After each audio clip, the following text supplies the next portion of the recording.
কখন ঠকিয়েছি তোকে আমি? আমি তো সত্যি বলার ধারণায় কঙ্কনার সঙ্গে যা যা করেছি তোকে সব বলেছি। আমার সত্যি মিথ্যে হিসেব নিতে আজ আমি এখানে আসিনি, তোর সত্যিটা জানতে এসেছি। যা বলার সোজা সাপটা বল, ডোন্ট লাই টু মি। সত্যি তোর সামনে ছিল সবসময়, অলওয়েজ। আর আমি যখন তোকে সত্যি কথা বলতে চেয়েছি তুই সহ্য করতে পারিস না। আবার যখন মিথ্যে বলেছি তখন তুই গোয়েন্দাগিরি শুরু করছিস। আমি তোকে আজকে এখানে টেনে এনেছি। এই যে আমাদের ইউজুয়াল রেস্টুরেন্টের মেসেজ, রাতে অফিসে থেকে যাওয়ার কথা, এই হোটেলের বুকিং কনফার্মেশনের ফোন, এগুলো আমার প্ল্যানে হয়েছে। কারণ তুই এই খেলাটা খেলতে চেয়েছিস।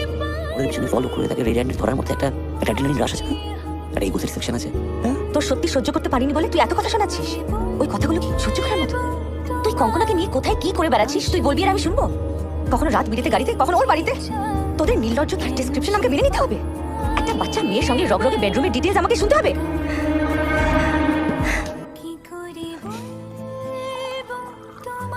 এগুলো যা যা বললি এর একটাও কি ঘটেছে, নাকি তুই তোর মাথায় বানিয়ে নিয়েছিস? মানে